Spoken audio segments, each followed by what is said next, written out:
What's up, guys? Welcome back to another episode of Snapshot Takes Football Podcast. As always, I'm your host Javi here with my boy here, Diego. How we feeling, man? How we feeling? Chilling. Gotta go over multiple games. We slapped. Yeah, 2 match days to be exact. Yes, sir. Number 1 on the table for the Premier League, which is still Arsenal. First match day, 1-0 against Everton. They haven't been convincing at all. I agree with you. They won by a Gyökeres penalty. And Silly handball.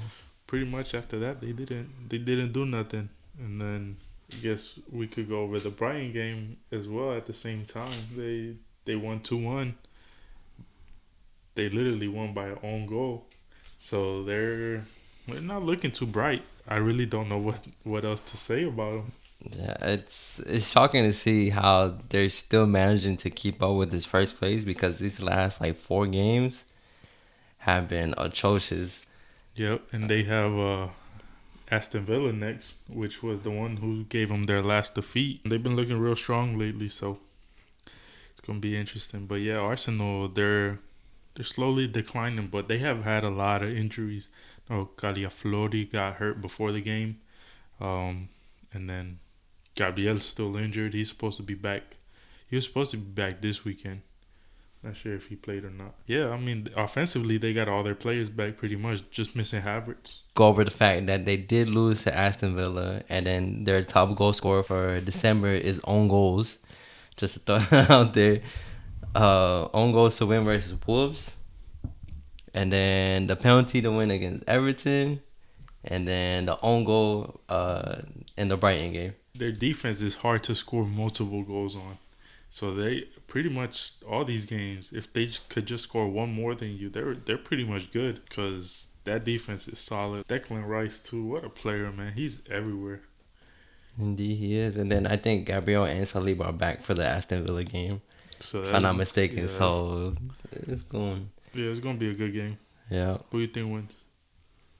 With Gabriel and Saliba back, it's really hard to say because if they weren't back, I'd comfortably say that Aston Villa could win this game again. I see a draw. I don't think Villa loses, especially off of these last few performances where they're so high on emotion and their morals been up. I think they at least get a tie.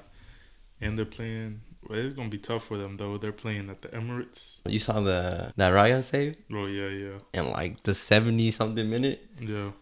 That was a hell of a save right there. What do you think? I've seen a lot of people hyping him up as the best goalkeeper in the world. What do you think about that? Nah. I've seen way too much hype around Premier League goalkeepers lately, especially with the Chelsea goalkeeper and the Arsenal goalkeeping. I can't say that they're the best of the best out there. It's just not in me to say that. I can't. But expand on that. He's had pretty good saves all season. But why do you think he's not top? I feel like he doesn't face enough threat to say. So you're saying his defense is giving him his accolades? I mean, honestly speaking, and we've been saying this all season with the Arsenal defense, they've been really solid. Yeah. Therefore, and I'm not throwing any shade on Raya, of course, because I mean, he is a great goalkeeper. I give him that, but to be the best, in my opinion, I don't think that's it. And honestly, the defense has been helping him a lot. There hasn't been a lot of shots being taken against him. I could agree with that. A lot of rumors on Twitter right now saying that Saka and Gyökeres don't get along. That Saka doesn't pass him the ball. That Gyökeres doesn't make the runs for Saka. To be honest, that team plays for Saka. Saka is your main man. So regardless who you bring, as long as he's there, he's the star boy for Arsenal. At the same time, I seen Gyökeres this weekend. He had a chance to score. He was literally almost one-on-one. And he's guided. He's so clumsy. This team works better without him, honestly. I mean, he does pull men to mark him, so he opens up the defense for other players. But it's a whole new role they have to play for both of them. Gyökeres especially coming to a more physical league, faster pace. He just hasn't been great. He's been okay. He's been mid. He's not up there yet. And honestly, I don't think he's going to get up there. He just I don't know. Something about him seems lazy. Like he's forced to run. I don't know, man. I don't want to get into him too much because then they gonna bash me. Have we seen Saka's prime, or he's not there yet? I mean, he's not necessarily carrying the team, right? Because you got Declan Rice, Subimendi helping out, Martinelli, Trossard, Raya, Gabriel Saliba. You have a solid team, but in terms of the long run, it's gonna be Saka, right? He's not going anywhere. He's gonna be your main man. So like, is he gonna live up to those standards? Because every time I see him with the ball, most of the time he's shooting, just shots after time. Like every single time he's just shooting. He feeling like Lil Jon. I don't know if his teammates are just used to him shooting or what, because every time he does pass the ball, it just goes through their own team. Like I don't see a strong enough connection, and I don't know why. Nah, but you gotta remember, Saka's still young. And that's what I'm saying. He's like 23, 24? I believe once you get to that 27 age range, he's gonna show you a higher peak. But I mean, he controls the game. Like if you give it to him 1-on-1, he's gonna cause some havoc. There's still things he has to polish. I think he's a great player, but yeah, I don't think we've seen his prime yet. I feel like when he hits his prime, he's gonna be a little bit better. What do you think he needs for him to be in his prime? What does he need to quote unquote polish? Just the goal scoring. Because right now he hasn't been putting up numbers, but you could tell the impact. You could tell when he's on the pitch and when he's not on. Arsenal they're brought back to life when he's playing. That's just my opinion, but I think you take Saka out this team and it cuts the whole team in half basically. Like he's part of the new culture. And this is just my opinion, right? It's not to bash anything or anyone, but this team is built on defense. That's their strong suit. Yeah. Their second strong suit is set pieces. So, are you throwing Saka as in their third attribute? Because he helps with open play. It's hard for me to explain how influential he is when you look at the stats. But looking at their game, everything passes through him. Like Odegaard is their number 10. He's supposed to be the one who orchestrates everything. But that's not what it is. It's Saka. That's just my opinion, honestly. Like, you saw without Odegaard, they were still doing things. You saw them without Martinelli, Gyökeres, all these other players, and they're still performing with Saka. God forbid that Saka does get hurt for a lengthy amount of time. If he does, you're just going to see a drop-off. It's hard for me to explain, especially with those stats, but if you like watch the games and see the visual, you see how influential he is to Arsenal. It's more of an emotional thing knowing that you have him on the pitch, if that makes sense. No, the most influential player. Yeah. Yeah. No, yeah, because there's a difference between watching stats, watching highlights, and watching the game.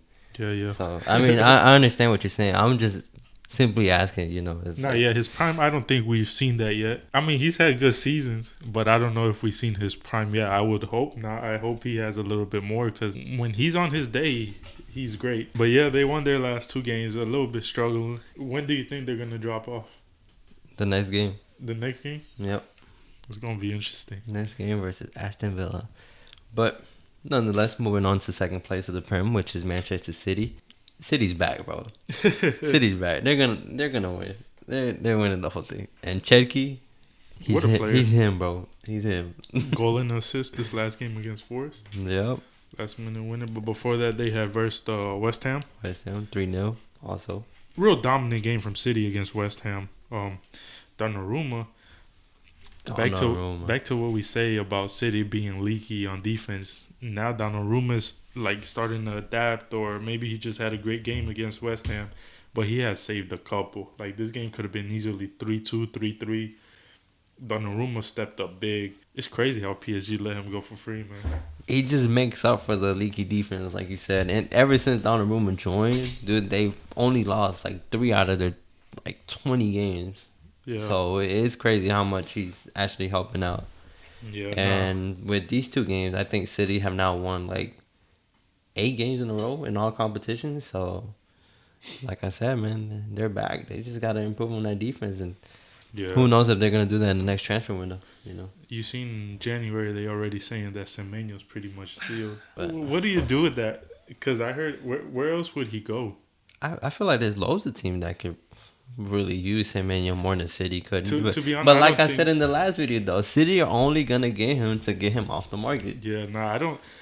To be honest, they don't need him. Having Doku there, who else was in big for him? I think Arsenal were in there, but they got like Liverpool. half of their squad is left wingers. Liverpool's yeah. going for Semenyo as Yeah, well. but I don't see him going to Liverpool, especially he's been tearing it up this season. I would imagine he wants to go to a contender. No offense to Liverpool, bro, but they're not winning it.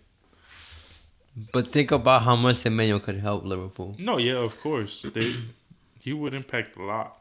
I feel like jumping from Bournemouth to Liverpool is still a good jump. And of course, that's a good jump. And I feel like if Liverpool was really on it, they would unload the bag. But how much of that bag is left after the signings they made? Because Semenyo is a fucking tank, bro. That motherfucker run up the pitch, left, right, everywhere. That's the player they need. You let go of Diaz, and I feel like he brings a little bit more work rate than Diaz. Yep. So maybe he hit the finishing and the flair isn't there, but for sure he's gonna get the ball and just give it to McAllister, give it a Words, give it a Salah, a Katike. He'll impact a lot. But yeah, back to our main topic, Man City. So yeah, they're closing in on signing him, but they do need a defender. Yeah, that's what I'm saying. They need to jump on a defense. But what exactly? I feel like they need a left back and a right back. City got the money. City gonna do what they want. Yep. City's next game is against Sunderland. Overall, I think City's back. Cherki's him. Donnarumma is him. They need more on defense, and pretty much all there is to say about City. But yeah, moving on to third place, Aston Villa. Man, what a team. What a team. Imagine they just pull it off and win the whole thing. That's what I was thinking watching that game yesterday against Chelsea. Like, what if they pull a Leicester? What is it, Well, it wouldn't be as much as Leicester, but it'll still be a big shock. Morgan Rogers, Ollie Watkins. Bro, Onana's so underrated. Onana. Oh, my God, yeah. Onana's a monster. What a player. I love Onana. But yeah, Aston Villa beat Manchester United 2-1. That was Monday, if I'm not mistaken. It was a day after every game. Bruno got hurt that game. Ugarte was terrible in that game. Yo. He gives me hope I could still become a professional. But he actually played decent yesterday. Against Newcastle. Yeah, he played decent. Did you see Rogers, both his goals against United? Beautiful. Especially off of the referee cam. Yo, Rogers, man. I'm surprised nobody's trying to sign him. But I don't think he'll leave. Especially right now. I don't know, dude. That's tough. But he's balling out. Yeah. And then give credit to Unai Emery as well, dude. Yeah. He won against City, won against Arsenal, won against United. Now they beat Chelsea.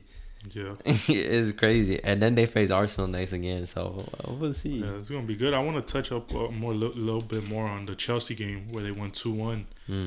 They started off losing. Who scored for Chelsea? I forget. Reece James. Yeah. Oh, yeah. It was crazy. Which I don't like it. I don't like it. Why? Because Dibu, I hate the goalkeeper shooting. I don't understand why they still haven't made a rule against that. Dibu was fine against Enzo and João Pedro, and then he was distracted. I thought João Pedro cleaned the goal. Oh, did he? Yeah. Oh, maybe. If I'm not mistaken. Maybe. I thought Reece James had an Olympico. No, yeah.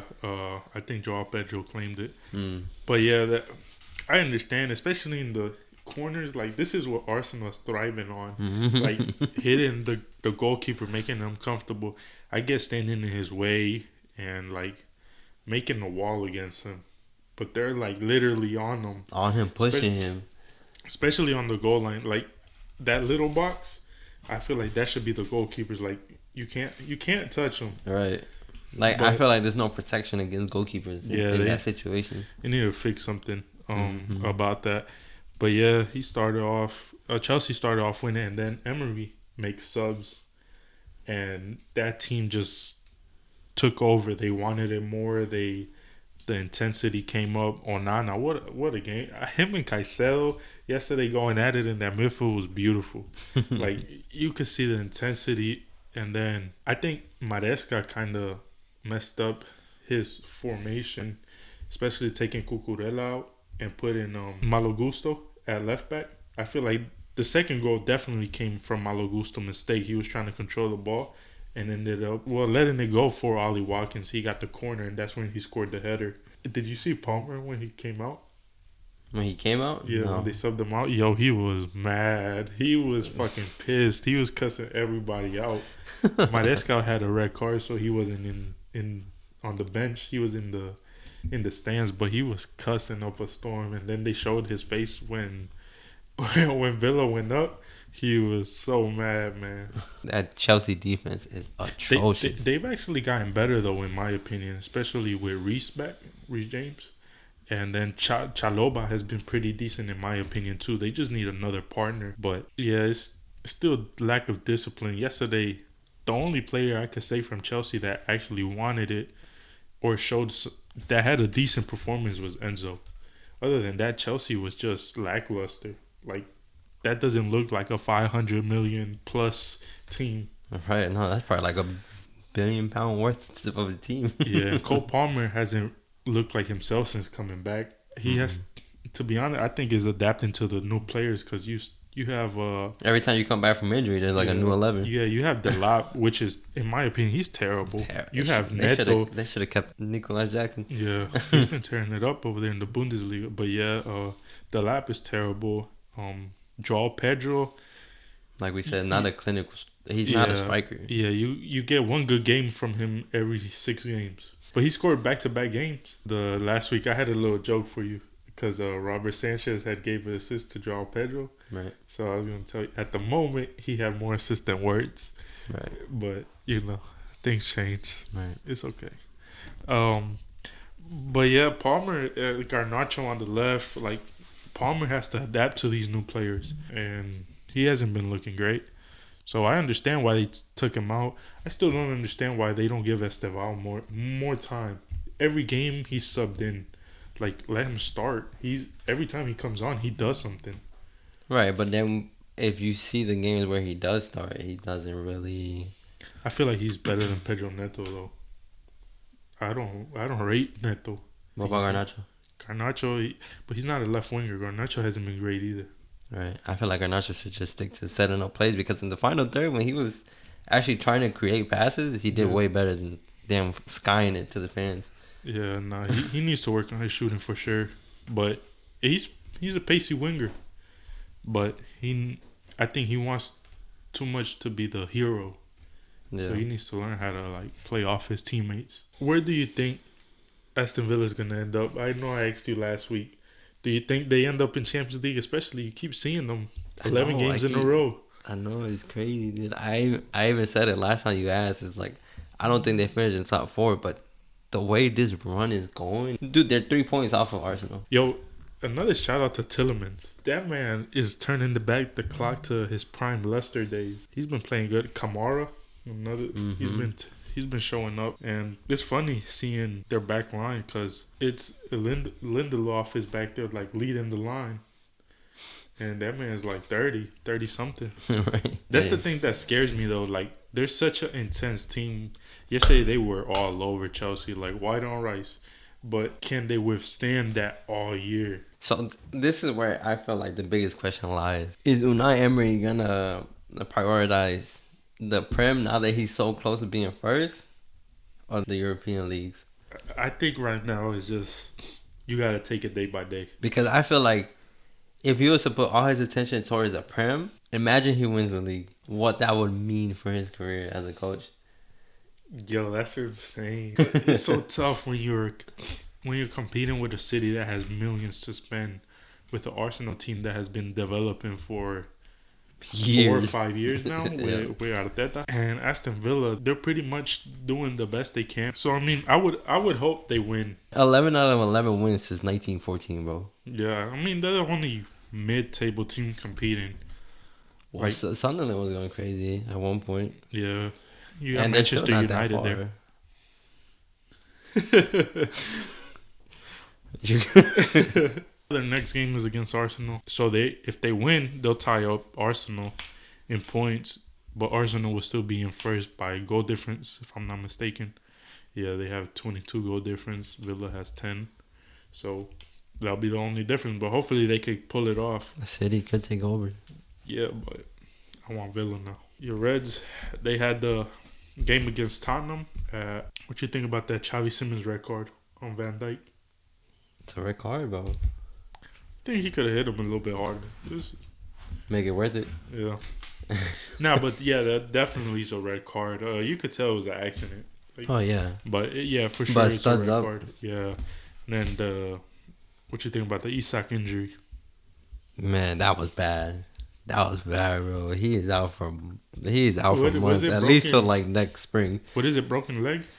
Fractured fibula and ankle injury, I think. Yeah. So both of those. I mean, the whole game in general, physical game. Yeah. I don't know how Tottenham got away with so much, bro. Yeah. You got the Xavi Simons, a red card.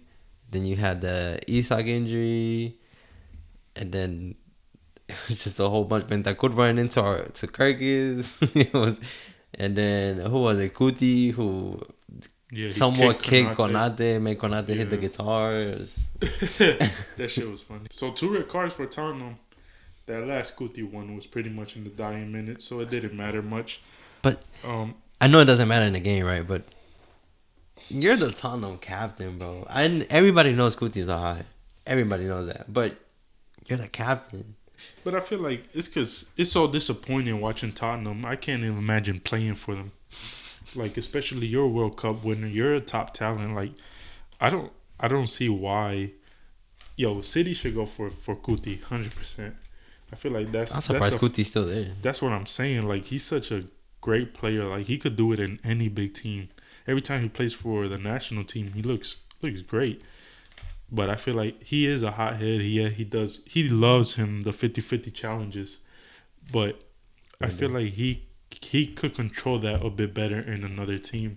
But when your team is like stressing you out game after game, your best aspect there is pretty much your defense, because your midfield is terrible, your front line is terrible. Kuti and Van de Ven are their best players, honestly.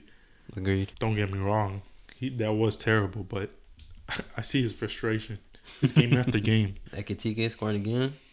Yeah, he scored like again. 5 goals in Frimpong assist. 5 goals in 5 games. Yeah, now. Frimpong, since coming back, he played this game. He played pretty decent. Then yesterday against Wolves, he gave another assist. Looked good. That connection between Wirtz and Isak was looking good while it lasted. Wirtz finally got his first assist of the season to Isak. That Richarlison goal. What you think? Man, Richarlison super sub, bro.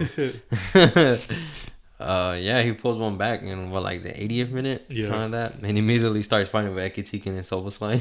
It's just the best of Richarlison. A hothead. Yeah, yeah, but great game. I think definitely Wirtz had one of his best performances that game. Wolves, they also won 2-1.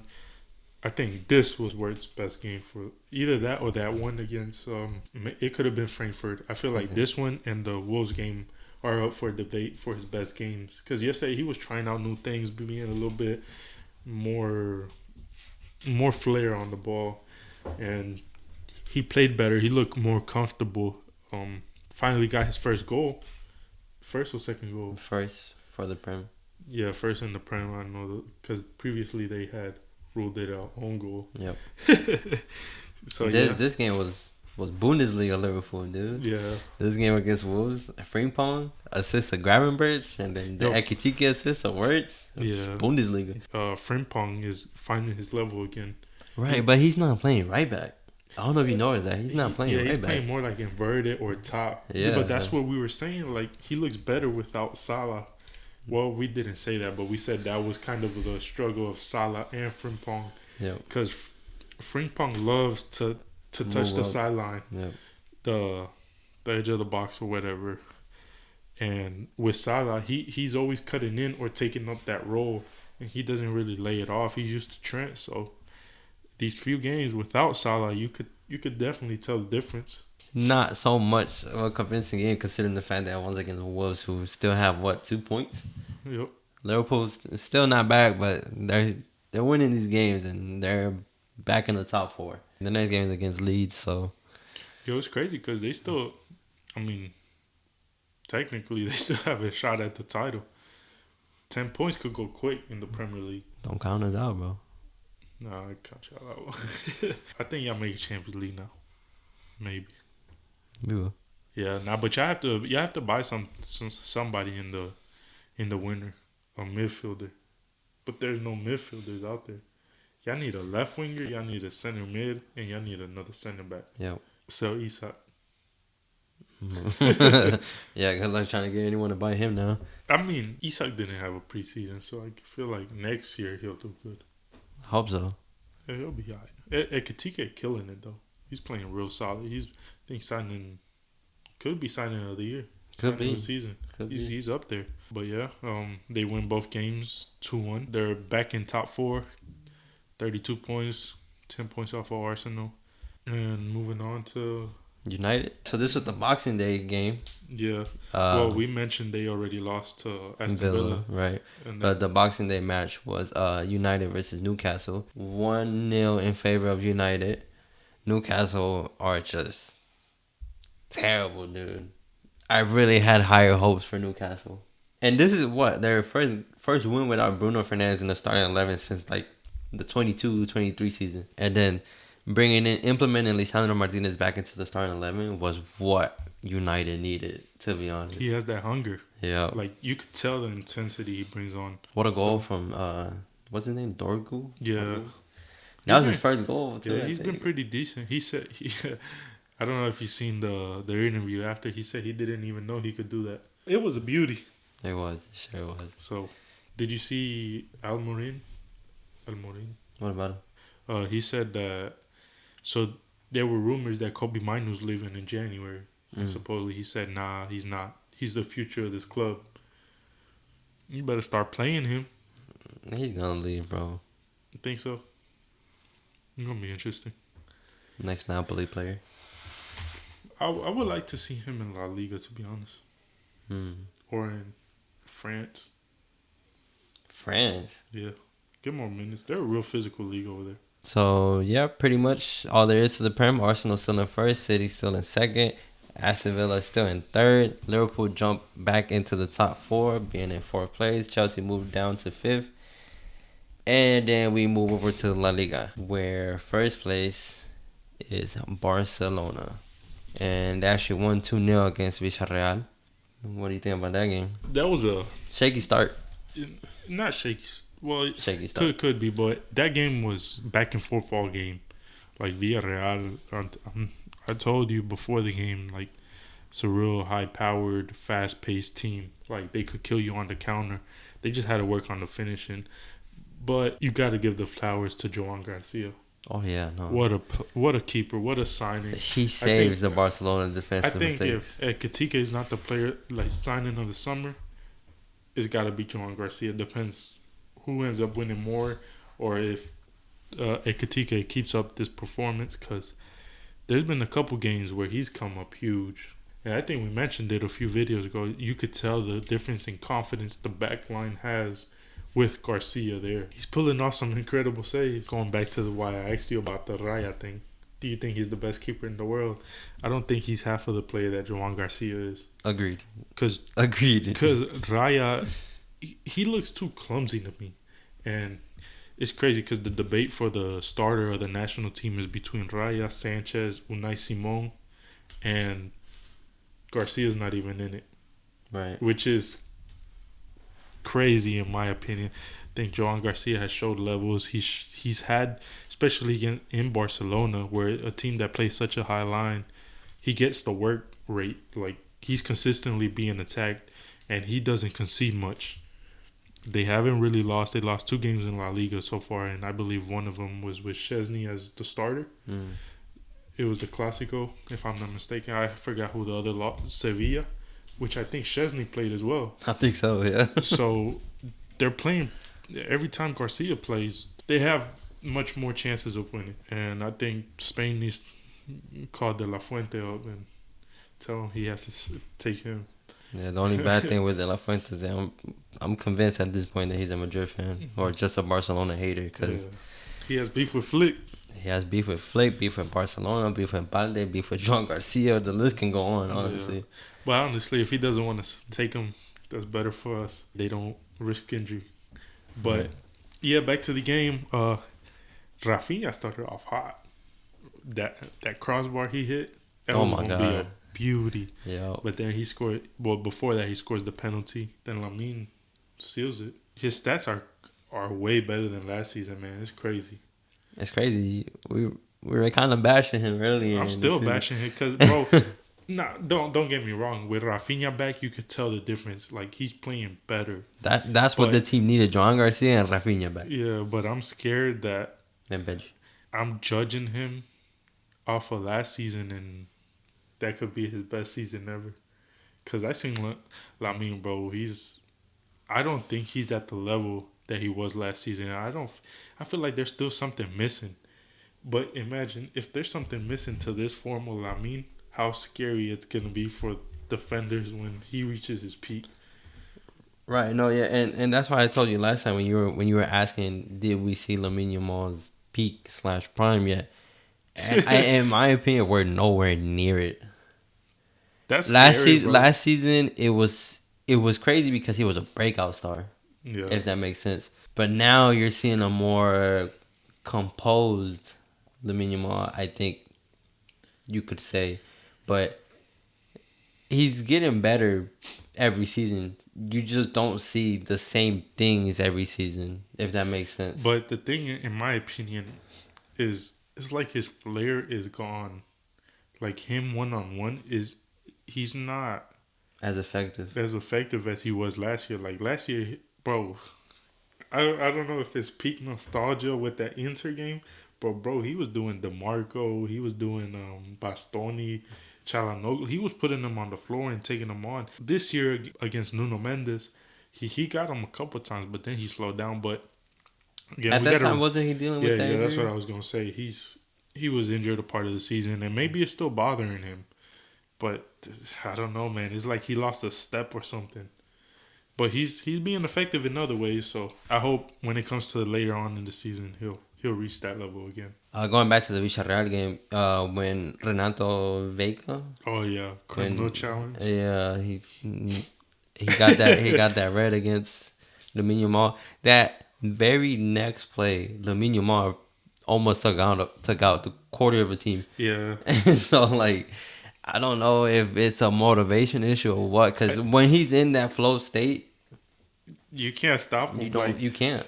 Bro, he nutmegged 2 players back to back that next game, and he just literally it's crazy because I looked at it in slow motion and the ball was going out of bounds. He nutmegged them backwards, and then he got the other nutmeg like that. That's insane, but I think it is a motivational thing, especially when he posts all these things on Instagram and all that. I feel like he lives for the big games. Right. No, because now he has this persona to him. he You has a know, little, I think it's his ego. that's what I'm saying. That's him now. You know. Yeah, but he did it against France, and I feel like ever since then he did it against Madrid like 4 times last season. He did it against Inter, but I feel like we have that bad taste in our mouth. No Diddy from that Madrid game that recently passed, and then against PSG he was hurt. Against Atletico he was decent, but yeah, we'll see. We'll see when the time comes. But yeah. This game as well against Villarreal, you could tell how much Pedri was missing because there was no control. That's where that counter-attacking was all coming from. Like, we were too direct. There was nobody orchestrating. Frankie did decent, but it wasn't what we needed. Frankie de Jong, when he's alone, it's like he needs that help next to him. I don't know if that makes sense. He's such a great player, but it's because I feel like is he used to having Pedri next to him? Like, of course, who wouldn't? We're gonna have a little Pedri. Glaze? Nah, Pedri segment. Where do you rate him in between Xavi and Iniesta? Oh my. Okay, so my favorite, obviously, I said this millions of times. My favorite player of all time is Iniesta. But Pedri's the closest thing to it. I feel like Pedri is a level above Iniesta. The way he recovers the ball, the way he controls. I feel like Iniesta is so hard to compare to A different generation. Two players like that. Like, it's crazy. I know it's crazy what I'm saying. I know. But I feel like if Pedri keeps going like this, when it's all said and done, Iniesta will only be higher than him because of the goal against Chelsea and the goal in the World Cup final. I feel like Pedri won't be able to get those two moments because it's hard to recreate moments like that. But I feel like overall, he brings a little bit more to the game than Iniesta does. It's tough saying that, but it was just some deep thoughts I was having while watching him the other day. I mean, it makes sense. And it really is hard to compare the both of them because you're talking about different systems, different generations. What team depends more on the player itself? This Barcelona team now depends more on Pedri than the Barcelona team before depending on Iniesta. Yeah, because you had Xavi and Busquets and Messi. Exactly. It's hard to compare the both of them. Yeah. So I got a question for you too, though. In that Barca team, that Barca 2008 to 2013, 14, that Xavi-Iniesta-Busquets, does Pedri walk into that team?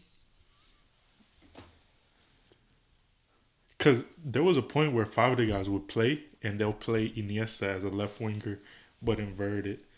So, I don't know, man. What do you think? Like, who sits for him? I feel like... If anything, Xavi would. Ooh.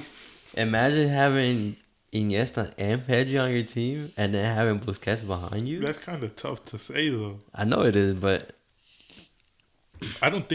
I think he'll still be benched just because his legacy isn't fully cemented yet. But I feel like quality-wise, he's up there, man. But anyways, back to the recap. So, yeah, Barcelona win against Villarreal 2-0. Their next game is against Espanyol, the derby. Sean Garcia is going to go through it. Yeah. Isn't their home, I think. Yeah. Okay. But yeah, it should be good. They actually didn't play this weekend. They played past weekend, and then they're back this weekend. Had a little Christmas break. Then Madrid's 4 points behind Barcelona, which they won 2-0 against Sevilla. Rodrigo scores again. He's been impactful these past few games that he's been playing. Oh, he won the penalty. Mm-hmm. He won the penalty. Yeah, he did win the second goal penalty. So yeah, Mbappe ties Ronaldo with 59 goals in the calendar year. And what a way to do it. What a homage by a penalty. And then he does his little celebration. I know Ronaldo was human, bro. I don't think he's proud of him. I don't know if you've seen how bad Madrid were trying to get Mbappe that second goal. They were diving in the box. They were doing all types of shenanigans. And then it was like, wasn't this the game where there was like 3 penalty calls in like the span of like 5 minutes? Yeah. And one of them was VAR ruled it out. And then the other one was outside the box. Yeah. That came like literally the next play after Mbappe scored that penalty. Alexis Sanchez as well. He was bullying Madrid. Housen had a whole bunch of mistakes that game. Yeah. Courtois was the player of the game. MVP for sure. You saw Vini got booed that game. Oh, yeah. I forgot to mention that. Yeah, they made him change his profile picture. Yo, it's crazy because Madrid have fallen in love with Mbappe, and he's never won anything for them. And you're booing the guy that's won 2 Champions Leagues, La Liga, Copa del Rey, Super Copa. I'm sorry, but that's how most Madrid fans are. That's how Madrid is. Because I remember I was talking to this off camera with someone, and they booed Ronaldo, they booed Bale, they booed Benzema. This fan base, they have no heart. Yeah, they have no heart. They're not forgiven. They're not forgiven. So they'll boo everybody. They don't care who it is. They're just... I'm sorry, but sore losers. But if they're not winning, they're not content. And rightfully so, right? Barcelona had a bad start. Obviously, you criticize that, but not supporting the team is a different story. Yeah. You know, booing someone that's won you so much. They're very spoiled. Mm-hmm. They're like brats. Yeah. Spoiled brats. But I feel bad for Vini because at the end of the day, it's 50-50 because he cries so much. But at the end of the day, he's a great player. Like, if he just focused on that, I feel like that's where that comes from. him complaining, him. Oh yeah, if it wasn't because of his attitude, I swear to God, his career would be different. Yeah, because he's The he's way good. they view him would be completely different. He might have had the Ballon d'Or. So yeah, Madrid win 2-0. Madrid's next game. Betis. Oh, that's gonna be a real good one. Where is it in? I don't know where exactly. It's gonna be in the Bernabeu. That gets them 42 points, 4 behind Barca. Third place, Atletico Madrid, which they won 3-0 against Girona. Gallagher scored. Koke banger. Yeah, he's been scoring. Yeah. Recently, he's been picking it up. And Griezmann scores again. All block save of the year. That's pretty much all there is in La Liga. Yeah. They do come back on the 4th. Moving on to Serie A, where we have new leaders.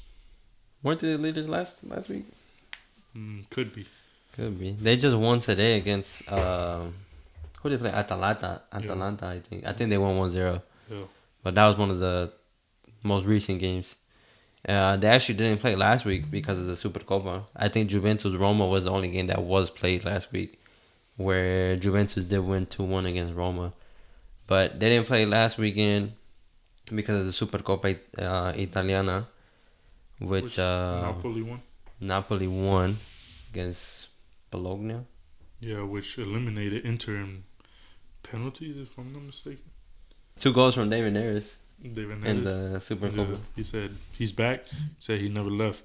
But yeah, Napoli jumped back into Serie A, winning against Cremonese. Hoyland got a brace in that game. He said what a good decision looks like. Juventus again, another win. This time against Pisa, 2-0. And Fiorentina continue losing. They lost against Parma. How much? 1-0. Damn. And then AC Milan was in first place until Inter played, but AC Milan did beat Hellas Verona 3-0. Honestly, Hellas Verona's defense was just terrible that game. And then this game, there was no Rafael Leao. And I believe Nkunku scored his first 2 goals for the team, if I'm not mistaken. I had to double check on that. Seen him blowing balloon. That's pretty much all there is to Serie A. Inter still in first, Milan is second, Napoli third, and Juventus jump into fourth. You seen that Modric is the player with most minutes in Milan? Wow. That's crazy. And he's helping them a lot. Oh, no, yeah. You see it every game. To that dressing room. Everybody in that team, they look for him on the field. So it's crazy how he's still managing the game the way he is. Oh, yeah. I wonder well, last season they struggled with him still, but he's a good player to like show what the colors are and what the badge. Right, no, you can still rely on him somewhat. Yeah, so I mean he's doing his thing over there in Milan. They're looking pretty good. So it's gonna be like we say every week, it's a tight race. There's 2 points from third, 1 point from second. This is gonna go to the final game of the season, the final 2 weeks. I believe it. But yeah, that wraps up the Serie A. Then we jump into our last league because I believe League On doesn't return until next year, the second. So I don't think there was any games to talk about. So wrapping this up with the Bundesliga. Sorry, the Bayern League. Bayern did win their last game against Heidenheim. I think that's how you pronounce their name. Yeah. 17th place, Heidenheim. They won 4-0 against Heidenheim. Harry Kane scores a nice goal, and that makes 51 goals for 2025, and that was the 15th of the season. That's Harry Kane for you. So yeah, that wraps up our video. You know what's crazy? There was only one game for Boxing Day. Yep. Game's gone. Yep. So Premier League's back on Tuesday the 30th, and then we'll wait for the weekend for La Liga to resume. But yeah, that wraps up our little recap of the last 2 weeks. Just make sure you like, comment, subscribe. Thank you for tuning in, and we'll catch you on the next one. See ya.